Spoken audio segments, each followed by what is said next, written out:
Pride events can make their organizers a fortune while telling you they're barely scraping by. They operate with no oversight, minimal transparency, and a whole lot of cash. So let's pull back the curtain on how much Pride events really make, because as you'll see, they can do a whole lot better to help the community we all serve.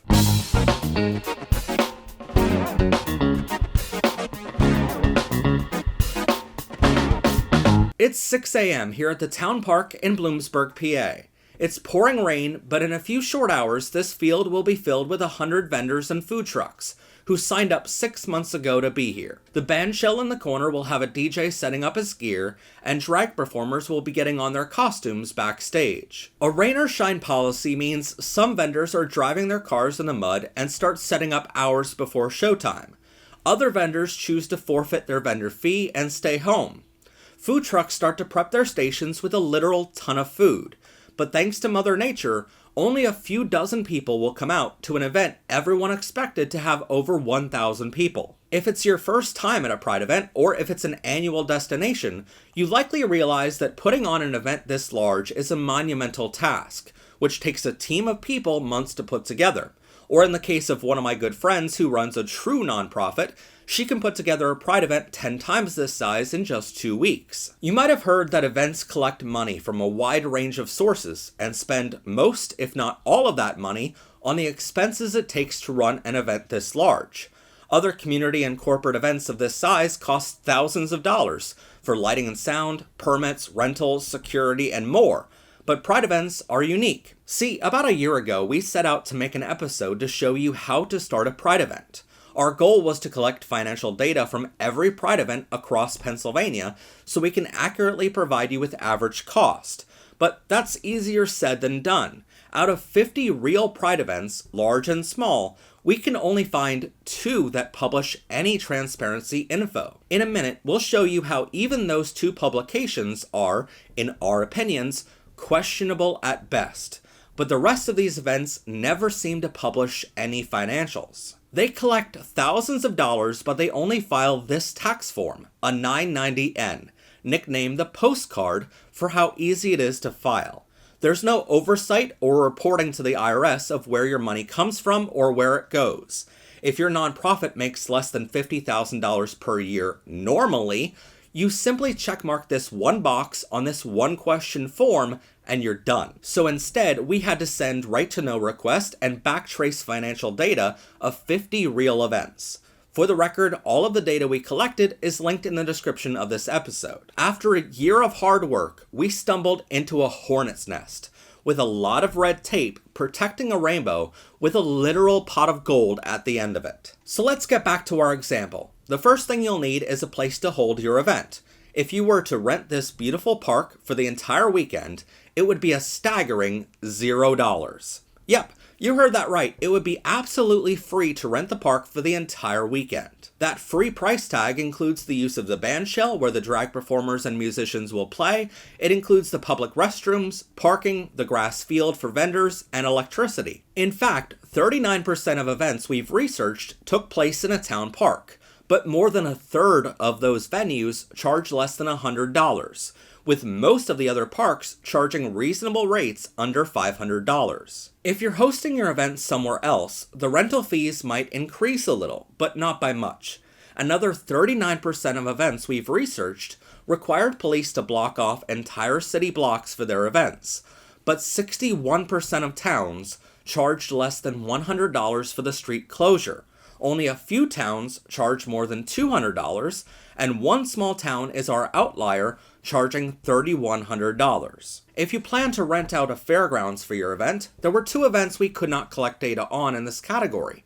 But for the other 2 that we were able to acquire, one venue charges $350 and the other charges $3,250. 4 events in our data chose to go indoors so they can be air conditioned, but the average cost we found for renting a convention center was about $1,500, with the lowest price being $350 and the highest being $3,000. Of course, if you're one of the 2 organizations we found that already owns a big plot of land that you can lend to the cause, this rental fee is non-existent. So depending on where you want your event to take place, You can expect to pay anywhere from $0 to $3,250 for the rental of the location itself. The next thing you'll need is general liability insurance. This covers your organization if anyone slips and falls at your event and decides to sue you for their injuries. It also covers you for slander if you badmouth your vendors a few weeks later on social media, which one Pride event reportedly did to us, or your performers have a fistfight in the parking lot. Many venues require proof of general liability insurance to rent their location, especially ones owned by the government. But while it may not be a requirement, it's always a good idea to have. And for the low price of just $340 per 1,000 attendees, it's insanely cheap. Next, you'll want to get the word out about your event. Social media makes it free to post, and it's also free to reach out to local press outlets to do stories on your event. So advertising is free. But as the media covers your event, you might start to see homophobes online threatening to protest. So you might decide that you need security. Sadly, some Pride events we've seen never had any security at all, but good organizers hire ample security. If you bring in a celebrity or influencer, they're going to make security a requirement. It's something I and many other influencers have in our contract because while we do offer exposure to a wide audience, we're also telling bad actors where and when to find us. Thus, armed security is a requirement most of us have. Private security guards cost an average of $45 per hour across the United States. If you want them to carry guns or tasers, which I highly recommend considering Pride events are a massive target, it's just an extra $5 per hour. In an ideal world, event directors would listen to the experts, who say, for every 50 people, you need one armed security officer.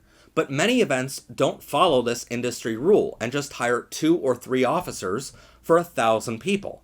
This means what should cost them $5,000 or more likely cost them less than $500, and that's only if they hire security at all. It's worth noting that if an event hires armed security officers, the cost of their general liability insurance usually goes down because the event is mitigating the risk by implementing a preventative measure. Next, you're going to need a DJ to provide thousands of dollars of lighting and sound equipment.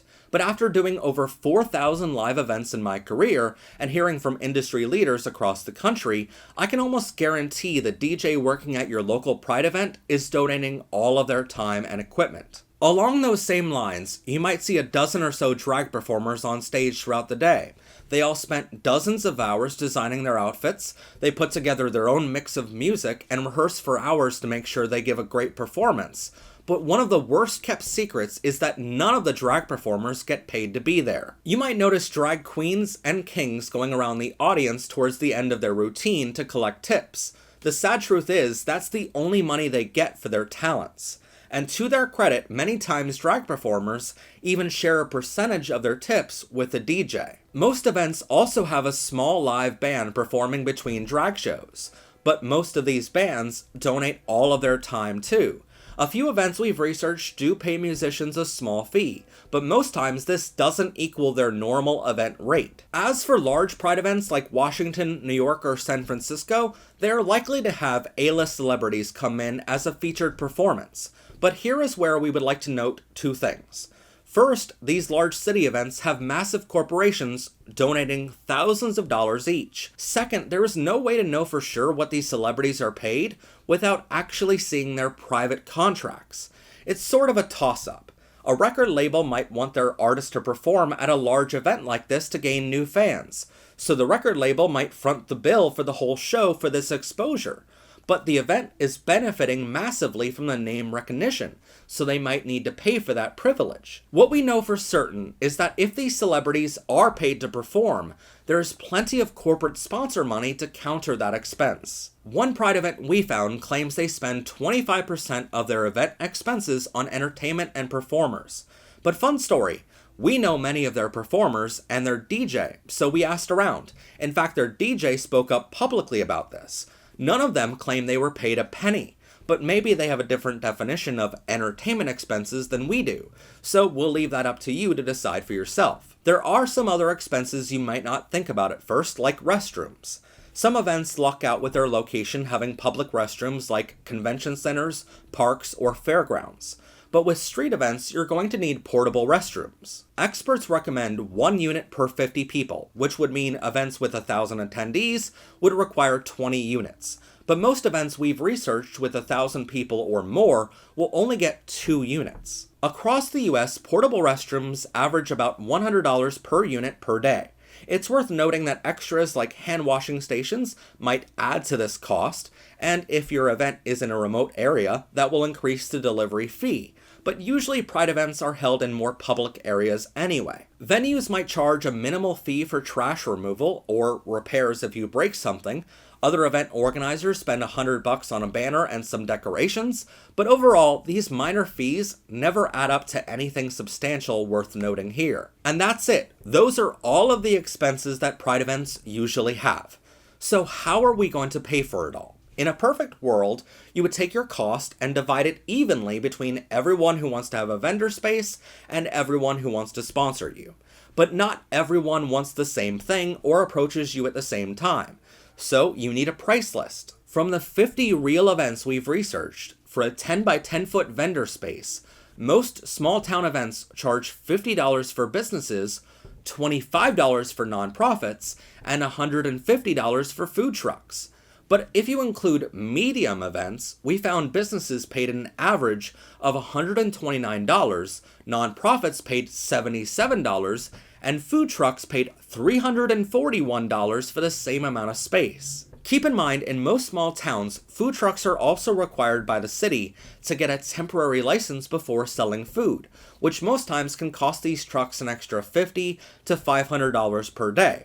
And one small town that we came across in our research requires food vendors to give the town a percentage of their sales on top of that licensing fee at the end of each event, which is ridiculous. You might think it's weird how our community flaunts itself as treating everyone equally, meanwhile the directors of our Pride events are charging everyone different prices. Even in cases where nonprofits are selling similar or sometimes even the same exact merchandise as businesses and food trucks, on average, for-profit vendors pay 168 times more, and food trucks pay 445 times more for the same amount of space. Less than a handful of events we've researched had the same fees no matter which type of vendor you were, but others were just outrageous. One event charging nonprofits $125 and businesses $200 was charging food trucks $4,500 each. And if you remember the cost breakdown from a moment ago, this means if you sold one food truck space, you'd pay for the entire event and everything else would be pure profit. Most small Pride events in our data had about 100 vendors, with a 50-50 split between businesses and nonprofits. Most also had about 5 food trucks on average. This means with vendor fees alone, most events with standard pricing already collect $4,500. Average pricing means they collect about $12,000, and with the most expensive fees we found for a medium-sized event, they collect over $105,000 from vendors alone. But wait, there's more. Companies and people love to get their name on things for recognition, so Pride events offer sponsorship tiers. Usually smaller events offer tiers from $10,000 to $10,000. Medium events can offer tiers up to $15,000, and large events can offer tiers in the 6 or 7 figure range. In fact, by far the smallest event in our data publicly claims to bring in more than $7,500 in sponsorships. A medium-sized event that publishes their entire list of vendors and sponsors brought in over $211,000 in this category. And while large city Pride events have much larger expenses, they can also bring in millions from sponsorships alone. Sometimes an event will list a billboard company or TV network as a sponsor, in exchange for the use of a billboard nearby or an ad on their local news. But for a majority of cases, sponsors are writing a check in exchange for this exposure. But the money is just starting to flow. See, 1,000 people are going to show up, and every one of those people have a wallet which didn't even open for us yet. Most events leave their fans alone, but others make the most of every opportunity. Some events choose to sell merchandise like t-shirts and mugs. Sure, they need a few $100s to get started buying supplies, but the design itself is many times donated.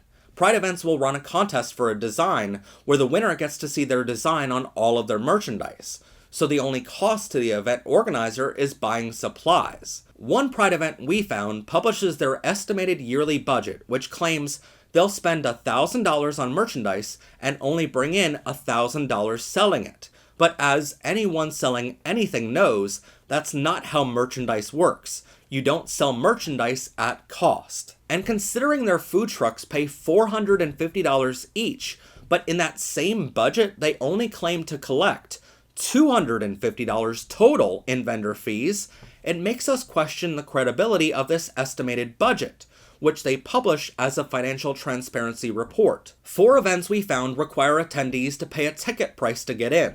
One of them charges $10 per person to watch the drag show, another charges $10 to enter the vendor area and watch the concert, another charges $8 per person, plus an 83-cent credit card fee because you seemingly have to buy tickets online before going in person, and one event charges $5 per person, which is donated to a charity helping transgender youth, but the vendors at that same event don't have to pay anything. But wait, there's more. According to government reports, Pride events routinely get federal and state tourism grants, which could give events an extra $4,000 or more. They collect donations the rest of the year, which can help generate up to $10,000 more, and they conduct galas and other fundraisers to help them raise even more income. If you add up all of these factors, small events on a city street or town park can bring in $12,500. Even with the worst expenses and fees we can find for those venues, they can still profit $7,000 to $8,000. Our fairgrounds example can bring in $13,500, but cost just $4,200, so it can profit us $9,300. Convention centers can hold more people, and generally they are something Pride events grow towards. So while they can cost $7,300 with more insurance coverage and security, they can generate about $350,000 of income or more. That means they can profit $341,700. But you might still be wondering about that park we showed you at the top of the episode. Remember, it only cost you $340 total, but now, thanks to all of these factors, it can bring in $12,000 of income, so we can take home more than $11,000 of profit. Sure, it rained all day and the vendors only had the chance to see about 30 people. It was bright and sunny all day Sunday, so we could have postponed to the next day for free, but in fairness to our completely fictitious organizers, the banks in Bloomsburg are closed on Sundays, so it'd be pretty hard to cash that check if we postponed. For the record, we sent right-to-know requests to dozens of cities. We investigated official event websites for sponsor and vendor fees. They all publicly share how many vendors and sponsors they have, but really, who's gonna sit there and do the math to figure out how much they make?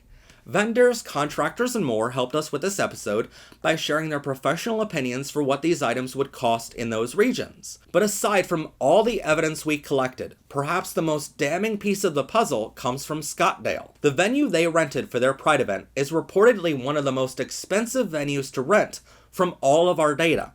However, the amount they charged vendors and sponsors was one of the lowest we found, far below average pricing. Yet they seemingly still made money. So even if you were to pay the most expensive rental fee for a venue we can find, pay top dollar for insurance, have expert recommended levels of armed security, pay your DJ, drag performers, and musicians fairly, and get more portable restrooms, even if you charged all vendors fairly, losing some money on food vendors, but gaining it back on nonprofits who should pay the same amount for the same space. Let's say you never sold any merchandise or tickets to get in. You never sought out any government grants, extra donations, or held any other fundraisers.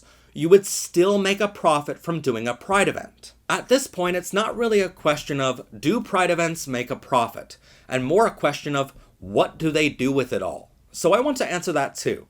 Some organizations running these events have resource centers or health clinics that require money to operate the rest of the year, so any profits from those events are set aside to pay for those expenses. But for many other events, we can't find any evidence of the money going anywhere. Board members and directors seem to be volunteers with no payment for their time. In the age of technology, they generally use free video calling services like Facebook Messenger to meet and plan everything instead of renting a meeting space. It's extremely rare to see a nonprofit like this at the center of embezzlement charges. And I want to be extra clear, the extremely rare cases that we found of this did not include any of the 50 events we mentioned in this episode. Nonprofits don't pay taxes on their income, and they don't have many other expenses year-round other than maybe a website costing them a few $100s. In asking around, some directors told us they save net profits in a fund to hopefully do something big, like open a clinic or resource center one day in the future. Others use some of their money to be a vendor at other Pride events across the area to advertise their event. That amazing woman we mentioned a moment ago who organized a Pride event in just 2 weeks spent that money to build a Stonewall history exhibit at her Pride event this year so attendees can learn the history of how Pride began. 2 Pride events we found donated their profits to LGBTQ charities, and one event we came across chose to buy a vehicle and have it professionally wrapped with graphics. My point is that Pride is a business. That's why when corporations across the US started dropping their sponsorships this year, it hurt Pride events, but it luckily didn't kill them off. Over the past year, we found starting a Pride event is very inexpensive. As long as you're honest with people and handle money well, it's never been easier to run an event like this. In different regions outside of our data, these costs might vary. In some countries, security cannot carry a lethal weapon. But I would argue if your costs go up from our professional estimates, so do your fees. While some events use their profits for great things like history exhibits and clinics, I would argue the other events could do a lot better. We've already shown you how they can hire proper levels of security officers, and they can treat food vendors fairly by charging equal vendor fees. But they can also work with a local construction company to rent concrete barriers surrounding their event, so no bad actors can use a vehicle as a weapon. They can rent metal detectors so it's harder for bad actors to sneak in weapons. They could donate any remaining profits to a local shelter helping LGBTQ people, or they can just not charge as much money to begin with, because the very definition of non-profit means you're not supposed to be making a profit. And look, I started a non-profit in 2006, and I'm proud to say that group is still going strong even though I left it to my co-director when I went to college. But as someone who ran a nonprofit and worked for many others, trust me when I say the system we have in place right now is broken. The system basically just relies on you being a good person. That's why I feel all nonprofit organizations, no matter their size or what they do, should be required by law to publish their full financials to the federal tax authorities in their country and to the public. We should be able to see their actual finances of where every dollar comes from and where every penny goes. The only public records we have right now are these abysmal 990N forms, which only ask one single question. This allows nonprofits to operate with no oversight, transparency, or accountability. For context, our TV show files a Schedule C tax form that ends up being about 30 pages long, which has to explain all of our expenses and income. 99.9% of nonprofits do great work with the money they collect, but they're asking for our donations. So even the ones doing great work should have nothing to hide here. You might think all the venues, contractors, event organizers, and experts we worked with to make this episode are wrong, but we'll stand by our numbers and estimations. We just want nonprofits to do the same. We don't say any of this to badmouth anyone. I'm sure event organizers have the best of intentions to help our community, and they fulfill every legal requirement they currently have by filing this postcard form. We're only sharing minor suggestions for those in our audience who might want to start a Pride event but don't know where to start, and for those who might want to improve their event in the future. Because as you've seen, I think it's obvious that we all care about the community we serve. But I think you've also seen by now that with minor changes, we can serve that community so much better in the future. If you'd like to support our show, check out ProfessorPride.com for hundreds of ways to show off your pride. Check them out now along with our LGBTQ books, magnets, pins, umbrellas, digital downloads, and more at ProfessorPride.com. Special thanks to our members and subscribers this month who proudly support our work providing LGBTQ education and resources. Please subscribe to our channel or click on this video to continue enjoying Powered by Rainbows.